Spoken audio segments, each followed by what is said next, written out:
की ताजगी उसमें तख्लीक होने वाले अदब से मुमकिन है, और इससे भी ज़्यादा अहम काम ये है कि उसमें बच्चों के लिए अदब तख्लीक किया जाए, या हम ये कह सकते हैं कि हम नई नस्ल को अपनी ज़ुबान तख्लीकी सतह पर मुंतकिल करें। अदबियात अतफाल या बच्चों का अदब हमारा एक बहुत अहम शोबा है, लेकिन सवाल ये है कि आज के इस पेचीदा दौर में या मशीनी दौर में नई नस्ल को जिनों, भूतों और परियों की कहानियां सुनाकर हम वो पैगाम पहुंचा सकते हैं जो आज की ज़रूरत है।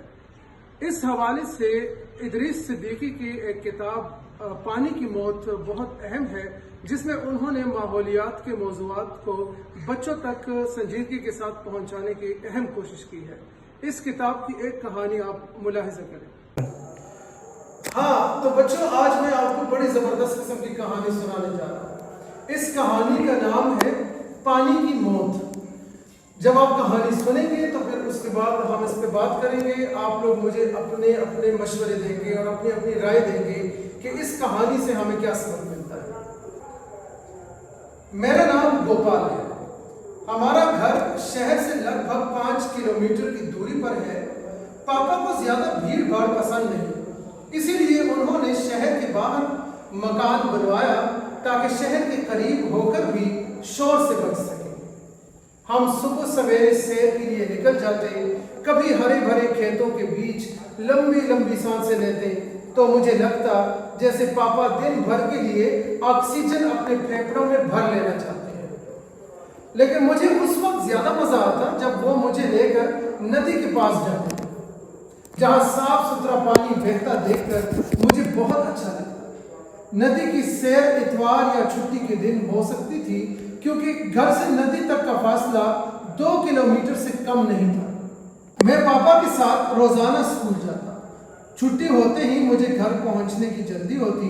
शुरू में चमकती दुकानें, ऊंची ऊंची इमारतें और बहुत सारे लोग देखकर शहर में अच्छा लगता, लेकिन धीरे धीरे शहर की भीड़, कारों और मोटरों के शोर से मेरी तबीयत घबराने लगी।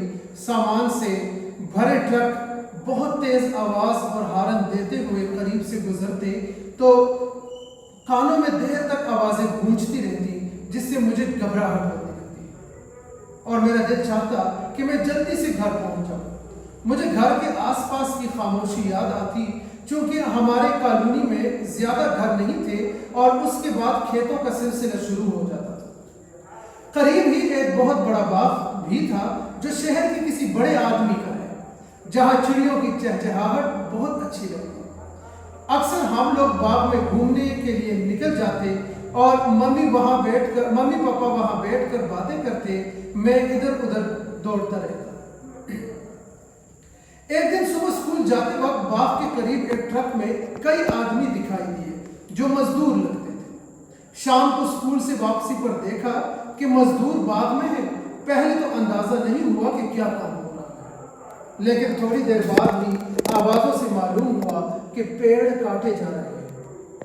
पापा और मम्मी कुछ खामोश नजर आए, मगर उनमें से कोई भी पेड़ों के काटे जाने का जिक्र भी नहीं करता। वो जानबूझकर बाग या नदी की तरफ नहीं जाते और मुझे अकेले जाने की इजाजत नहीं दी।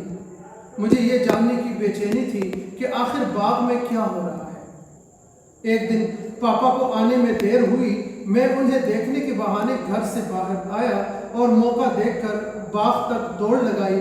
वहां जाकर देखा कि कुछ ही दिन के अंदर पूरा बाग कट चुका था और लकड़ी ट्रक में भरकर ले जाई जा रही थी। मेरा दिल उदास हो गया कि बाग नहीं रहा और चिड़ियों की चहचहाहट भी खत्म हो गई। यही सोचता हुआ बोझल कदमों से घर वापस आया, तब तक पापा आ चुके थे। पापा और मामा को बताया तो वो खामोश रहे, जैसे वो पहले से ही सब कुछ जानते हैं। अब सुबह की सैर खेतों तक ही रह गई। कभी कभी छुट्टी के दिन नदी पर जाते, थोड़ा सा खाने का सामान भी साथ में होता। पापा नदी में अपनी बंसी डालकर मछली पकड़ने बैठ जाते। जैसे ही कोई मछली फंसती, मैं डोर खींचने की जिद करता। कभी कभार तो ये देखने के लिए कि कोई मछली फंसी या नहीं, मैं डोर को खींच लेता। जिस दिन मछलियां पकड़ते तो मैं दिन भर अपने दोस्तों को स्कूल में बताता रहता कि मैंने मछली का शिकार किया।